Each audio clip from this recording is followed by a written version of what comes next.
Welcome, this is Sarthak. In the news midweek is Sonam Wangchuk अपनी भूख हड़ताल खत्म नहीं करेंगे। In the past week CJP protest has got some traction. बहुत लोग चुप थे, कोई नहीं आ रहा था, कोई एसोसिएट नहीं कर रहा था, लेकिन अब धीरे धीरे करके सोनम वांगचुक ने जब से हंगर स्ट्राइक करना शुरू किया है, उनकी सेहत को लेकर ही पर लोग सामने आए हैं, सपोर्ट दिखाया है। इसी हफ्ते बहुत सारे influencer, content creators, politicians, celebrities सब ने आके सोनम वांगचुक को सपोर्ट दिखाया है। एंड थोड़ा सा ऑफ ट्रैक बट बहुत अच्छा लगता है देख के, क्योंकि बहुत टाइम से ऐसा हो गया था कि पूरब जा जैसे इक्का दुक्का को छोड़ के कोई भी अपनी आवाज ही नहीं उठाता था। पॉलिटिकल छोड़ो, सोशल इशू पे भी कोई भी जिसके पास फॉलोअर है, जिसके पास एक वॉइस है, जो अब लोगों की आवाज बन सकता है, चूं तक नहीं करता था। पता है क्यों? क्योंकि वो ब्रांड फ्रेंडली नहीं होता है, एजेंसी वालों बेशर्मो। बट टू बी ऑनेस्ट, सिर्फ फाइनेंशियल रीजन नहीं होता। अगर तुम सोच रहे हो ना कि इतने साले सेलिब्रिटीज, इन्फ्लुएंसर ये हमारे लिए आवाज क्यों नहीं उठाते, आई नो, मैंने क्रैक कर लिया है। बताऊं कि ये है पूरब झा। इसने एक स्टोरी डाली सोनम वांगचुक के सपोर्ट में। आज का टाइम कितना डिफरेंट है भाई। मतलब लोग अपने फायदे के लिए भी नहीं, फ्यूचर, देश के फ्यूचर के लिए, बच्चों के लिए अनशन रख रहे हैं, तो भी लोग रिएक्ट नहीं कर रहे। वेरी बैड भाई। मतलब एटलीस्ट कुछ तो रिएक्ट करो, जाओ, हाँ ना बोल दो, क्या है नहीं है। मरते हुए मत छोड़ो यार किसी को। वो इंसान जो सैकड़ों पेपर लीक, लाखों बच्चों की जिंदगियां बर्बाद और 20 से ज्यादा बच्चों की मौत का हिसाब मांग रहा है हंगर स्ट्राइक करके। अब ये देखो, पर्सनल रिक्वेस्ट है यार पूरब झा से कि आपको नहीं पता पॉलिटिक्स के बारे में कुछ, तो क्यों आपकी में तिल्ली काट रही है बेफिजूल में इन मुद्दों में घुसने की जो आपके टॉपिक्स नहीं है। अच्छा महानुभव, उसे नहीं पता पॉलिटिक्स के बारे में, आप बताओ। तो आपने अजीत दिपके से नहीं पूछा कि भाई तू क्यों नहीं हंगर स्ट्राइक कर रहा, ये क्यों कर रहा है? अगेन आपको सेम एडवाइस दे रहा हूँ, कार्टून हो भाई, कार्टून बनाओ। क्यों बड़ी लकड़ी ले रहे हो? अगर किसी बड़े नेता की नजर पड़ गई तो पड़ जाएगी आपकी। उसकी गांड तो फटेगी, तुम्हारी गांड तो फटी हुई है। वरना तुम सवाल पूछते कि इतने पेपर लीक्स के बाद भी एजुकेशन मिनिस्टर रिजाइन क्यों नहीं कर रहा, या तुम्हारा महामानव उसका रेजिग्नेशन क्यों नहीं मांग रहा। तुम ये पूछते कि उन बच्चों की लाश की जिम्मेदारी कौन लेगा। वो रेजिग्नेशन दे, ना वांगचुक, ना दीप के, ना तुम, नाम किसी को एक जामेजले में पढ़ने की जरूरत ही नहीं है। लेकिन तुम नहीं पूछ पाओगे क्योंकि उसकी फटेगी, तुम्हारी तो फटी हुई है। कुछ नहीं पता आपको ये नहीं पता होगा देश में इकोनॉमी कैसे रन करती है। अच्छा, रघुराम राजन की छठी नहीं पता उसको इकोनॉमी कैसे रन करती है, तो क्या वो सवाल नहीं कर सकता? क्या वो अपना ओपिनियन सामने नहीं रख सकता? अबे 4 मिलियन व्यूज छोड़ो, 4 मिलियन की डील चली जाती है जब एक आर्टिस्ट ऐसा स्टैंड लेता है, but he still chooses to take a stand. पर तुम अगर उसे ट्रोल नहीं करोगे ना, तो तुम्हारी 400 रुपए की शक्ल पे एक व्यू नहीं आएगा। पता तू क्यों गाली खा रहा है? कि तू आराम से अपना स्टैंड लेता, उसको गाली देने, पर्सनल होने की क्या जरूरत थी? और तुम इतनी गाली गलौज इसलिए कर ले रहे हो क्योंकि तुम्हें पता है वो तुम्हें मुंह नहीं लगाएगा। वरना डीएम में अगर हाय लिख दे ना, तो तुम जैसे उसके मूत का आचमन करते घूमो। इसीलिए कोई इन्फ्लुएंसर, सेलिब्रिटी आजकल स्टैंड नहीं लेता। ऐसे लोग आ जाते हैं उनके साथ गाली गलौज करने, जो हमारे आसपास कीचड़ उसके सुअर हैं। ये तेरे भी दोस्त होंगे, तेरे भाई बहन होंगे जिनके पेपर लीक हुए होंगे। अरे चुप रह लेता यार, लोग मर गए हैं। दोस्तों, अपनी आइडियोलॉजी अलग होगी, आप कॉकरोचेस को सपोर्ट करो, विरोध करो, आपका अपना है, लेकिन ऐसे दीमकों को कॉल आउट करना भी बहुत जरूरी है, नहीं खोखला कर देंगे देश को अंदर से। But anyway, good news is कि बहुत सारे लोगों ने आके सोनम वांगचुक को सपोर्ट किया है, उनसे हंगर स्ट्राइक एंड करने की मांग की है। जबकि सोनम वांगचुक ने कहा है कि मैं अपनी भूख हड़ताल खत्म नहीं करूंगा, बल्कि अगर एजुकेशन मिनिस्टर का इस्तीफा नहीं आता है तो गांधीवाद का दूसरा अध्याय 20 तारीख को, यानी कि मॉनसून सत्र के पहले दिन, जंतर मंतर से पार्लियामेंट की ओर सब लोग एक पीसफुल मार्च करेंगे। मैं आप लोगों से विनती करूंगा कि आप भी एक छोटा कदम उठाएं। 20 जुलाई को इतनी बड़ी संख्या में आएं कि एक संदेश सरकार को जाए। अभी सब लोग बस इस कंसर्न में है कि भाई ये इंसान 20 तारीख तक सरवाइव कर पाएगा। एंड अगर तुम्हें अभी भी लग रहा है कि ये anti national, China funded, sorrows, anti Hindu, अगर इनमें से तुम्हें कुछ भी लग रहा है, तो पहली बात तो मुझे तुम्हारे लिए बहुत बुरा लग रहा है, क्योंकि क्या कटा है तुम्हारा। सवाल सोनम वांगचुक का नहीं, उनकी मांगों का है। How can you not see the problem? And taking into account, आपके कॉकरोच जनता पार्टी से अपने डिसएग्रीमेंट हो सकते हैं, बहुत सारे सवाल जायज भी हैं। दीप के हंगर स्ट्राइक पे क्यों नहीं है, बाकी जो हंगर स्ट्राइक पे हैं उनको सेंटर स्टेज क्यों नहीं दिया रहा, पॉलिटिशियंस को पहले नहीं बुला रहे थे, अब बुला रहे हैं, क्यों बुला रहे हैं? हो सकते हैं डिसएग्रीमेंट्स, मेरे भी हैं, मैंने जाके उनके लीडर से खुद बोला है। और जो भी आपका सवाल है आप पूछ सकते हो, आप बोल सकते हो। It is a democracy. जब ऐसे गुमुखी ज्ञानेश्वर अपनी बातें इंटरनेट पर रख सकते हो तो आप तो रख ही सकते हो। पर आप कोई भी सवाल पूछो, बस एक सवाल और पूछना, सरकार धर्मेंद्र प्रधान के रेजिग्नेशन की बात तक क्यों नहीं कर रही? फॉर वर्सेस अगेंस्ट की डिबेट ही नहीं है, it is about the fundamentals of democracy. भैया 100 पेपर लीक हुए हैं, करीब 20 कितने लाख बच्चे अफेक्ट हुए हैं। अगर तुम बोल दो ना कि तुम्हारा दोस्त, तुम्हारा भाई बहन, दूर का रिश्तेदार, कोई एक ऐसा नहीं है कि कॉम्पिटिटिव एग्जाम नहीं देता हो, तो कोई दिक्कत नहीं है, तुम हट जाओ। पर अगर वो देता है, दिल से पूछो, तो तुम्हें सवाल ये करना चाहिए। सबको असर करता है। Education is fundamentals of this country, बाकी सब में फटी हुई है। सिर्फ एक चीज है जो सिलती थी, इसका भी धागा टूट गया है। सामने से आ जाना चाहिए था। ट्विटर देखो, ट्वीट करता है, मन की बात करता है, बर्थडे विशेस करता है। अरे इतने बच्चे मर गए, उनकी कोई जवाबदेही नहीं। तुम्हारा अपना मरता तो सब बोल रहे सोनम वांगचुक से हंगर स्ट्राइक खत्म करो। अरे वो जिस लिए हंगर स्ट्राइक पे बैठा है उसका सवाल तो उठाओ, क्यों नहीं कर रहा वो रिजाइन? घमंड, सरकार का घमंड। और यही घमंड है जो जनता ने सवाल नहीं पूछे तो बन गया। और अब जब सब सवाल पूछ रहे हैं तो या तो आवाज बुलंद करो या चुप बैठ जाओ साइड में, वो भी सह लेंगे। अगली खबर आपके घर का राशन खत्म कर सकती है, क्योंकि राशन आता है हमारी तनख्वाह से, नौकरी से, जिसको एआई अपना लंच बना रहा है। इसीलिए इससे पहले एआई आपको मार्केट से आउट करे, आप क्लॉड और एआई स्किल्स में अपने आप को आउट स्किल कर लो। आजकल हम न्यूज तो पढ़ते ही रहते हैं कि हर जगह ले ऑफ्स हो रहे हैं। टीसीएस में 12,000 लोग ले ऑफ हो चुके हैं। Amazon इतनी बड़ी कंपनी है, इसने पिछले 6 महीने में 30,000 लोगों को नौकरी से निकाल दिया है। और सबसे डरावनी बात कि इस साल जितने भी ले ऑफ्स हुए हैं उसका मेजर कारण था एआई। और ये सब बता के मैं आपको डरा नहीं रहा हूं, पर ये उन लोगों के लिए रियलिटी चेक है जो एआई सुनते सुनते इग्नोर करते रहते और कहते हैं कि जब तक हमारी नौकरी पे बात नहीं आ रही तब तक ठीक है, कोई दिक्कत नहीं, मुझे तो कोई रिप्लेस नहीं कर सकता। और ये एआई का जॉब खाना ये बहुत ज्यादा मिसअंडरस्टूड है, क्योंकि मार्केट में कोई चिट्टी रोबो नहीं आया है जो आपकी जॉब खा जाएगा, बल्कि खतरा है आपको एक एआई स्किल्ड प्रोफेशनल से जो आपका ही लेवल का आउटपुट आपसे 10 गुना कम टाइम में करके दे देगा कंपनी को। इनफैक्ट एंथ्रोपिक, वो कंपनी जिसने क्लॉड बनाया है, उनकी अपनी जॉब एप्लीकेशन में लिखा है कि आप अपना रेज्यूमे क्लॉड से रिफाइन करो और इंटरव्यू प्रिपरेशन भी क्लॉड से करो। क्लॉड में काम करने के लिए क्लॉड से ही काम करवाना पड़ेगा। इनफैक्ट फाउंडर्स को तो क्लॉड वाले खुद ही बोल रहे हैं कि अपना रिसर्चर और एआई एजेंट इसी से बिल्ड करो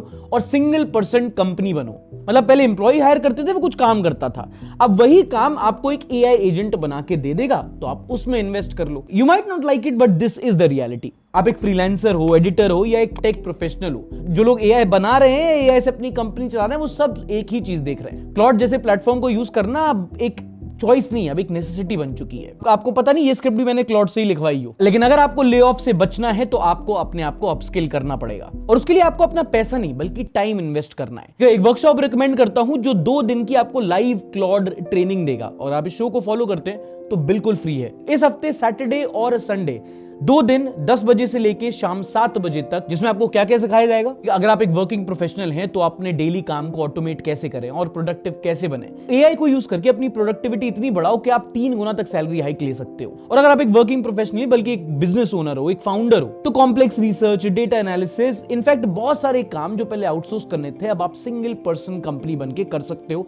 just by using a language learning model like Claude. और अगर आप एक फ्रीलांसर हो तो फ्री क्लाइंट स्क्रैपिंग कैसे करनी है, हाई टिकट इंटरनेशनल क्लाइंट्स कैसे लेने हैं, उनको ढूंढना कैसे है, पिच कैसे करना है, ये सब आप एआई की मदद से कर सकते हो। मतलब अगर आप टेक बैकग्राउंड से हो या नॉन टेक बैकग्राउंड से, आपके यूज केस के हिसाब से completely Claude centric AI training होने वाली है और ये कंप्लीटली फ्री है। मतलब वन टाइम अपॉर्चुनिटी है, मिस मत करो। साइन अप करना है तो लिंक मैंने डिस्क्रिप्शन और पिन कमेंट में दे रखा है। अच्छा दोस्तों, आगे बढ़ने से पहले 2 वीडियोस जिन पे मुझे क्लैरिफिकेशन देना है। आप में से कई लोगों ने वो अपने सोशल मीडिया पे देख ली होंगी, एंड नाउ माय साइड। एक तो ये वीडियो जो मैंने बाबा साहब अंबेडकर पे बनाई थी, उनकी जीवनी के बारे में बताया था कि उन्होंने संविधान लिखा था, हमें उन्होंने राइट टू एजुकेशन दिया था, एंड बहुत लोगों ने कॉल आउट किया उसको कि नहीं उन्होंने राइट टू एजुकेशन नहीं दिया था, ये तो बाद में आया था, जो कि फैक्चुअली सही है। दरअसल हमारे फोरफादर्स ने जब ड्राफ्टिंग कमेटी में संविधान लिखा था तो उन्होंने एजुकेशन को directive principles of state policy में डाला था, जो कहते हैं राज्यों के नीति निर्देश।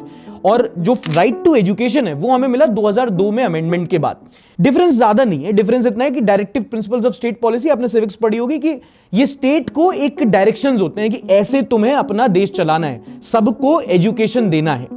उनको कहा गया था कि आपको अधिकार सबको देना है, पर मौलिक अधिकार बना वो 2002 में, जब उसको फंडामेंटल राइट बना दिया। What's the difference between this and this is basically fundamental right को आप लीगली इन्फोर्स कर सकते हो। इसका सबसे अच्छा एग्जांपल है जो फुटपाथ वाला डिसीजन आया था अभी सुप्रीम कोर्ट का, कि हाँ आपको फ्रीडम ऑफ मूवमेंट है बट वो आपका एक फंडामेंटल राइट भी है। मतलब कहीं अगर आपको एक क्लीन फुटपाथ ना मिले चलने के लिए तो आप उसके लिए कोर्ट जा सकते हो। तो ऐसे ही राइट टू एजुकेशन बाद में मौलिक अधिकार बना, एंड ऑलमोस्ट सेम अधिनियम हो या अधिकार, नॉट लाइक उसका मीनिंग बदल जाता है, but you are right, I should be more careful. छोटी सही पर गलती तो थी, तो सबसे अकाउंटेबिलिटी मांगते हैं, खुद भी तो नहीं। एंड दोस्तों that is how I make my content. अगर गलत हूं तो सॉरी बोल दूंगा, पर अगर नहीं हूं तो घंटा नहीं बोलूंगा।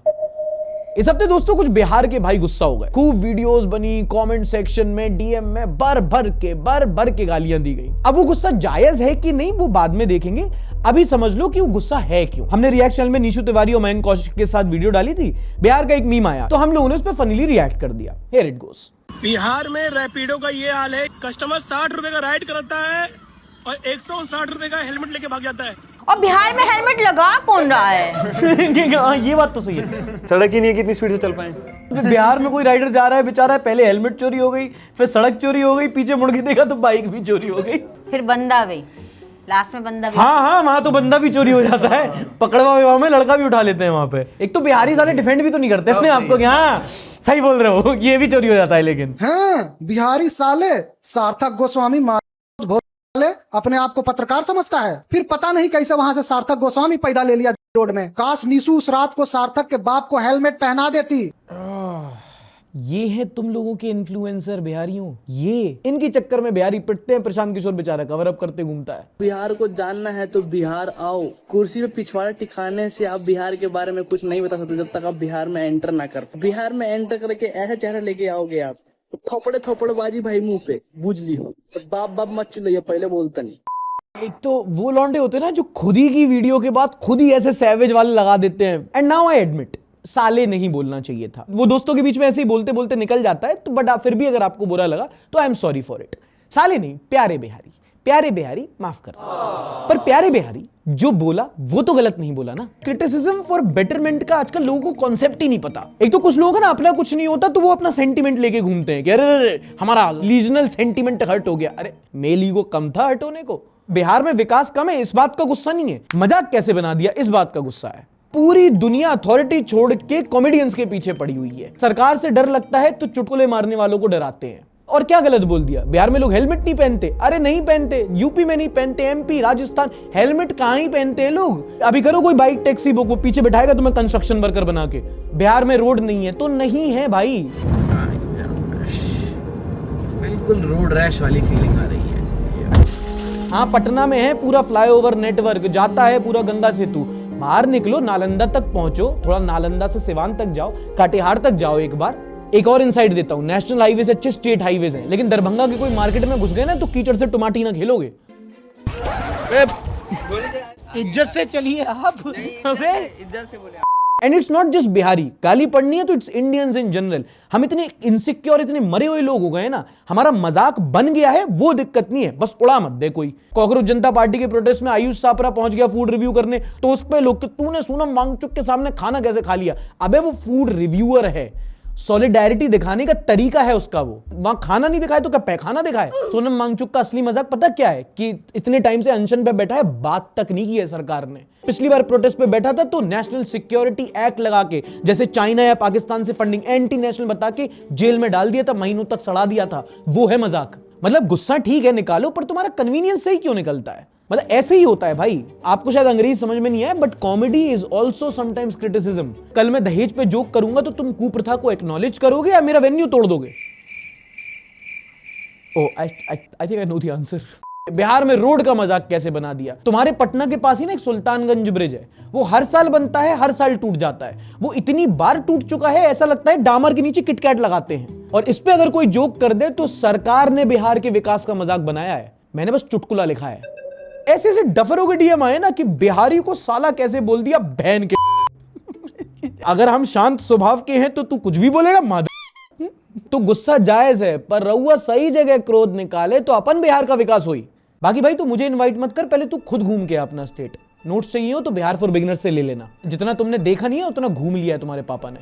और तू भाई भंडारे के पत्तल जैसी शक्ल लेके जो इंटरनेट टिप थ्रेड दे रहा है, एक साइबर क्राइम कंप्लेंट कर दी ना उसने तो पटना से सिवान तक बूथ तक घूमेगा। शर्म आए तो उसको एक बार सॉरी बोल देना। ना जहां तक मेरी बात रही तो भाई तुम्हारी अगर मैंने शक्ल पहले देखी होती तो कसम से साला भी नहीं बोला होता। एनीवे, इस हफ्ते हमारे road and transport minister Nitin Gadkari ने एक टीवी इंटरव्यू दिया। अब आप बोलोगे पेट्रोलियम मिनिस्टर डिनाई नहीं किया, रोको भी 20 बार खुद करेंगे। पेट्रोलियम विषय के जितने प्रश्न है ना, अब वो पेट्रोलियम मंत्री से ही मांगता है। ये सब सवाल आप पेट्रोलियम मिनिस्टर को पूछो। तय करना भारत सरकार में पेट्रोलियम मिनिस्टर का काम है, अच्छी बात है, पर ये करने का अधिकार पेट्रोलियम मंत्री जी का है। इससे मेरा कोई संबंध नहीं है। एबीपी न्यूज जर्नलिस्ट वाह, दोनों को साथ में बोल के अजीब लग रहा है। मेघा प्रसाद ने नितिन गडकरी का एक इंटरव्यू लिया जिसमें उन्होंने बहुत सारे सवाल पूछे और नितिन गडकरी ने उनके जवाब दिए। एक तो ऑब्वियसली उन्होंने पूछा कि भाई एथेनॉल से लोगों का माइलेज कम हो रहा है, तो उस पर आपका क्या कहना है? तो उन्होंने बोला नहीं नहीं, लोगों की गाड़ी का माइलेज कम हो रहा है लोगों को नहीं पता है, ये तो ऑथराइज्ड डीलरशिप को ही पता होगा। आपकी गाड़ी आप सर्विस स्टेशन में अथोराइज कंपनी के डीलर के पास भेजे, अपने आप और मैं अपने गाड़ी में चेक कर। ठीक है, with due respect Nitin sir, मेरी गाड़ी में दिखाता है वो, खुदा ना खास्ता कोई एक्सीडेंट में कोई मर गया तो कहेंगे नहीं नहीं इंश्योरेंस कंपनी वाले बताएंगे, ये मरा थोड़ी है, ये तो शवासन करके इंटरनेशनल योगा डे बना रहा है। गरीब चाहे सड़क पे क्यों ना जाए तब तक गरीब नहीं है जब तक बैंक वाले उसका लो बैलेंस ना बताएं।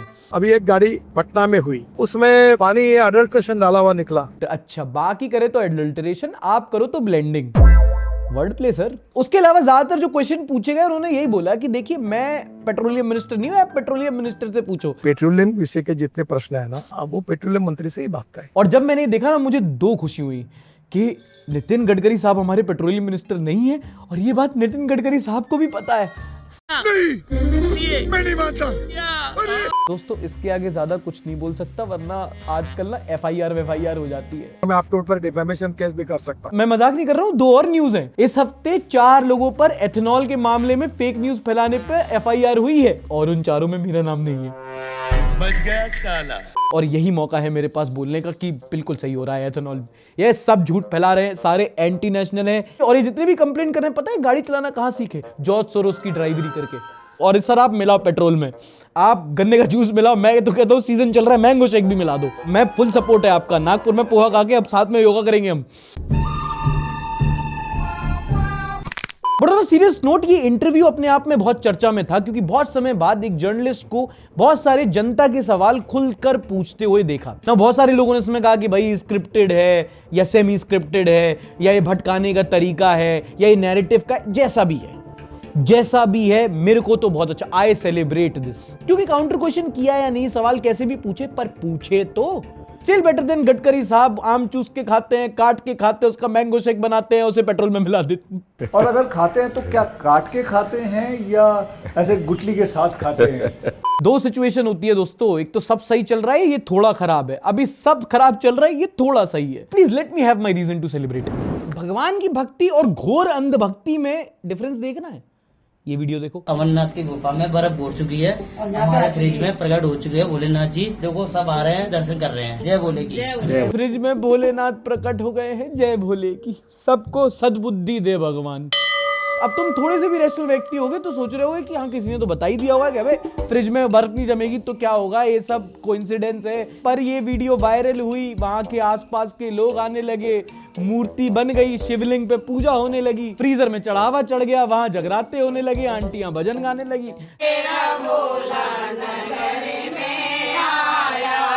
बड़ी संख्या में भगवान शिव के भक्त पहुंच रहे हैं, पूजा अर्चना कर रहे हैं, चढ़ावा भी चढ़ा रहे हैं। और कोई बड़ी बात नहीं है, कल को यहाँ पे मंदिर बन जाए, परसों VIP एंट्री, चंदा चढ़ाया जाने लगे और उसके अगले दिन चंदा चोरी। उन्होंने सत्य श्रद्धा पूर्वक भाव के साथ भगवान के मंदिर में अर्पित नहीं किया होगा, इसलिए उनका पैसा चोरी हो गया। अब क्या कहें, जितनी धर्मेंद्र प्रधान में शर्म है उतनी ही यहाँ पे लोगों में बुद्धि है। मुझे फर्क नहीं पड़ता कि जमाना क्या कहता है।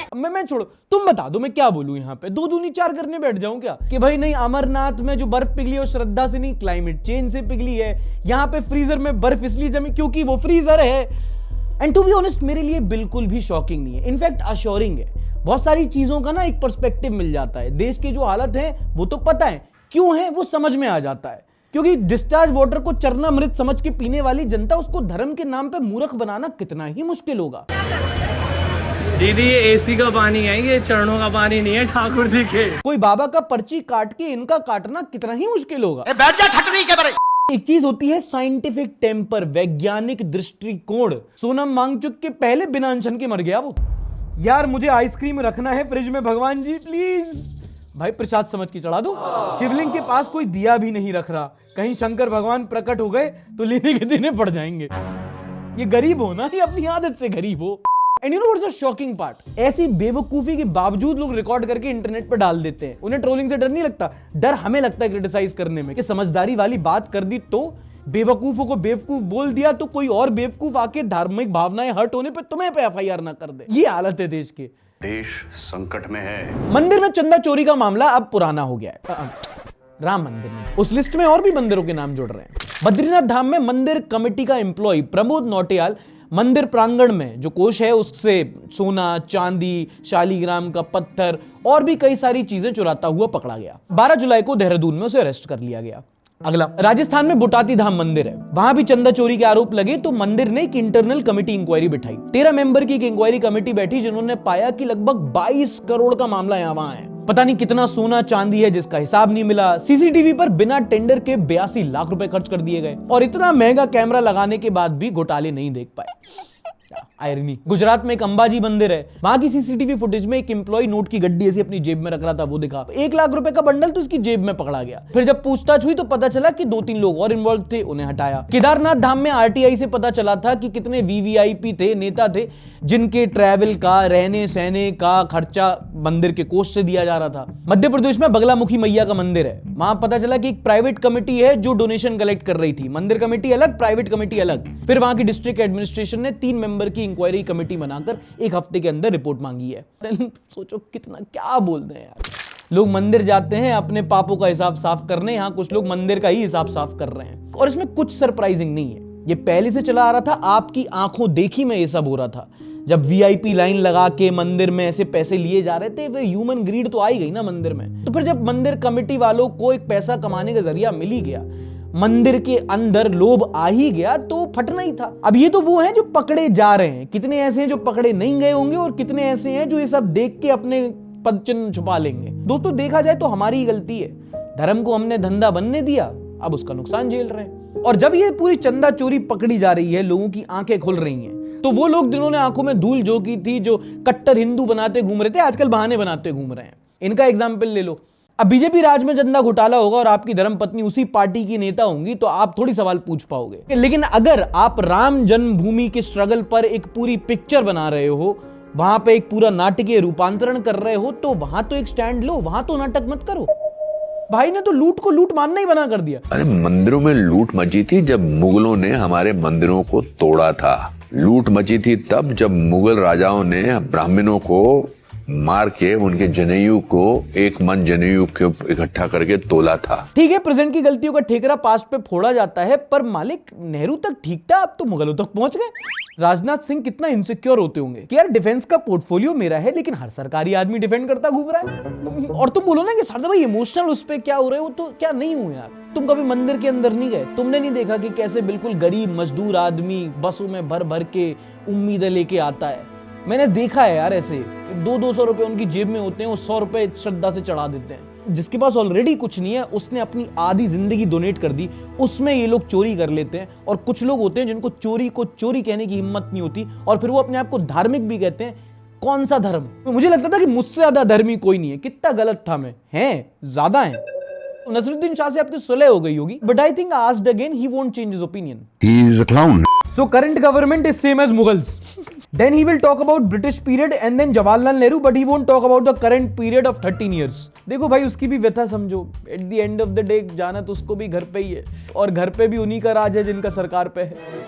क्या बोले दोस्तों, जोक मारने की जरूरत नहीं, सिचुएशन ही जोक है। इन्होंने तो फिर भी बहाना दिया। तो मैं गैस लाइटिंग का प्राइम एग्जाम्पल बनाता हूँ। यूपी का असेंबली स्पीकर तो कह रहा है कि जिनका पैसा चोरी हुआ, मुझे लगता है कि शायद उन्होंने श्रद्धा पूर्वक भाव के साथ भगवान के मंदिर में अर्पित नहीं किया होगा, इसलिए उनका पैसा चोरी हो गया। हमारा पैसा चोरी नहीं हुआ, हमारा पैसा मंदिर में लगा है, और मंदिर का भव्य स्वरूप इस बात का प्रमाण है। अब असली भक्त वही है जो पार्टी का है, भगवान के भक्त है, श्रद्धा थोड़ी है तुम में। भगवा पहन के भगवान की लूट को जस्टिफाई कर दे कोई, तभी कहता हूं दोस्त चंदा नहीं चरित्र चोरी हुआ है। अच्छा, आपने नोटिस किया है कि हर हफ्ते कोई ना कोई ऐसा एक क्रिमिनल केस होता है जो हेडलाइन बनाता है और जो हम सबको चौंका देता है। कभी सोनम, कभी तरुण, कभी सिया, और अभी इस हफ्ते एक जयपुर से एक मामला सामने आया। अब इससे पहले कॉन्टेक्स्ट समझ लो, अगर आपको नहीं पता तो जिनकी सरकारी नौकरी होती है, अगर किसी कारणवश उनका देहांत हो जाता है तो उनकी जो नौकरी होती है वो उनके परिवार में किसी को दे दी जाती है। अगर एक व्यक्ति मरा तो उनकी पत्नी या उनकी बेटी, मां मरी तो बेटे को, ऐसा समथिंग। ऐसे एक व्यक्ति था, उनकी मौत होती है तो उनकी नौकरी जो होती है उनकी वाइफ को मिल जाती है। घर परिवार बड़ा सीधा था, ये उनकी बेटी थी। फिर कुछ ही महीने बाद महिला की भी एक रोड एक्सीडेंट में मौत हो जाती है। बट वही नूब मिस्टेक। पुलिस ने देखा कि यार रोड एक्सीडेंट तो तब होता है जब कहीं पे कोई ड्राइवर नियंत्रण खोड़ देता है, कोई भीड़ होती है। यहाँ तो पूरी रोड खाली थी, फिर कैसे हुआ? तो फिर जब जांच होती है तो पता चलता है कि उस महिला की मौत दरअसल एक साजिश थी जो उनकी ही 23 साल की बेटी आयुषी शर्मा ने नची थी, क्योंकि उसे अपनी मां की मौत के बाद उनकी सरकारी नौकरी चाहिए थी। And it doesn't and here. जब केस आगे बढ़ता है तब उनके मामा आरोप लगाते हैं कि उन्हें तो शक है कि जो आयुषी के पिताजी की भी मौत हुई थी वो भी मौत नहीं थी, बल्कि नौकरी के लिए उनकी हत्या की गई थी। मतलब पहले आदमी को रास्ते से हटाया, फिर औरत को, और दोनों की बेटी ने हटाया। And you want me to tell you the shocking part? Actually you see the shocking part. उसकी शक्ल देखो भाई, मतलब देख के नहीं लग रहा कि इसके 12th के भी बोर्ड के रिजल्ट आए होंगे और ये रोएगी क्योंकि ये सेकंड आई है। मेरे को तो अक्षय कुमार का मीम याद आ रहा है, शक्ल देखो कितनी भोली है, लेकिन अंदर से लोमड़ी है। और केस में ये भी पता चला है कि सुपारी बहुत पहले दी जा चुकी थी, एक बार और पहले मारने की कोशिश हुई थी, तब नहीं कर पाए। ये क्रिमिनल्स का कौन सा यूपीएससी चल रहा है कि फर्स्ट अटेम्प्ट में क्लियर नहीं कर पाते? हॉस्पिटल स्कैम, लैंड स्कैम सुना था, कभी तौलिया स्कैम सुना है? चद्दर स्कैम, बेडशीट स्कैम, कुछ नहीं सुना। क्या सुना है तुमने? अगली न्यूज सुनो, समझ आ जाएगा कि क्यों हमारे देश का कुछ मिडिल क्लास सोशल मीडिया पे अमीर और मानसिकता से गरीब होता है। इंडियन एक्सप्रेस के आरटीआई में पता चला है कि कैसे देश के रेलवे को देश के मिडिल क्लास ने चूना लगाया है। कितने का चूना? 100 करोड़ का। कैसे?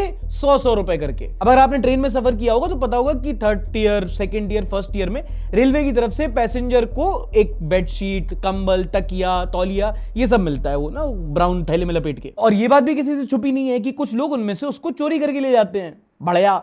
और छोटी मोटी बात नहीं है, स्कोप इतना है कि ऐसा लगता है कि हर ट्रेन की हर बोगी में कोई ना कोई चोरी करता है। और कितनी चोरी? 40 लाख बेडशीट, लगभग 24 लाख पिलो कवर, और कुल मिला के ऐसे 1.25 करोड़ आइटम चोरी कर लिए। वो इंटरनेट पे कहते हैं ना कि देशवासी सो रहे हैं, अब ये तकिए बेडशीट चुरा के सो रहे हैं। भारत में एक ईमानदार केवल वही है जिसे लूटने का मौका नहीं मिलता। क्रिटिसाइज कैसे किया तूने? Anti national. ईवीएम से लेकर तौलिया तक चोरी हो रहा है, और डायलॉग विश्वगुरु के। अबे वहां राम मंदिर से चंदा चुरा ले रहे हैं, तुम तकिया कंबल की बात कर रहे हो। इस सज्जन को क्या तकलीफ है भाई? अब पता है इसमें दुखद बात क्या है कि जितनी भी चोरी होती है ना, ये करते मिडिल क्लास के लोग हैं, अमीर लोग भी करते हैं, और वसूली इसकी गरीब से होती है जो एसी में चढ़ भी नहीं पाता। अगर आप कहीं गए हो तो हर बोगी का ना एक अटेंडेंट होता है जो आके आपको थैला पकड़ाता है, और एंड में वही आके पूरा सामान ले जाता है। अब कोई भी इसमें से चोरी करता है तो जिसको ठेका दिया होता है रेलवेज ने, वो ठेकेदार उस अटेंडेंट की सैलरी से उस चीज को वसूलता है। और उस अटेंडेंट की सैलरी कितनी होती है? 18,000, 21,000, 22,000 रुपए। अगली खबर, इस हफ्ते दिल्ली सेशन कोर्ट ने अंकित शर्मा के मर्डर पर आम आदमी पार्टी लीडर ताहिर हुसैन को दोषी करार दिया है। Now if you do not know, ये केस है 2020 का, जब दिल्ली जला था। उसी टाइम पे ट्रंप भी आया था, दिल्ली के बहुत सारे इलाकों में आगजनी हुई थी, बहुत सारे लोगों को जान गई थी, बहुत सारे लोगों को मारा गया था। और उसमें से एक केस था आईबी ऑफिसर अंकित शर्मा का। इसको अंकित को पकड़कर बहुत ब्रूटली मारकर उसकी लाश को नाले में फेंक दिया गया था। क्यों? क्योंकि भाई हिंदू मुस्लिम के दंगे चल रहे थे और अंकित शर्मा एक हिंदू था। और इस केस में मेन अक्यूज्ड बना था ताहिर हुसैन, आम आदमी पार्टी का लीडर। मतलब लीडर क्या बोलना, पहले से क्रिमिनल था, करप्शन के, गुंडागर्दी के बहुत सारे एलिगेशन लगे थे। और जब ये हो रहा था तो कोऑर्डिनेटेड तरीके से इसने हिंदुओं को टारगेट किया था। एंड पर्सनली बताऊं तो ये एक ऐसा केस था जहां पे मेरा आम आदमी पार्टी को लेके जो क्रेडिबिलिटी होती ना, वो खत्म हो गई थी। कि उसने किया ना किया वो बात अलग, पर इस जैसा आदमी तुम्हारी पार्टी का नेता भी कैसे बना, that is something Aam Aadmi Party still needs to answer. खैर, जब कोर्ट का डिटेल ऑर्डर आएगा तो क्या सजा सुनाई गई है वो भी आपको अगले एपिसोड में बता दूंगा। दोस्तों, ये था इस हफ्ते का एपिसोड। लाइक करते जाना, नहीं पसंद आया डिसलाइक भी कर सकते हो। कोई न्यूज मिस हो जाए, किसी पे कोई अपडेट आ जाए तो don't worry, we'll see you with that on the Sunday show. Sign up करना है तो लिंक मैंने डिस्क्रिप्शन और पिन कमेंट में दे रखा है। मिलेंगे अगले एपिसोड में।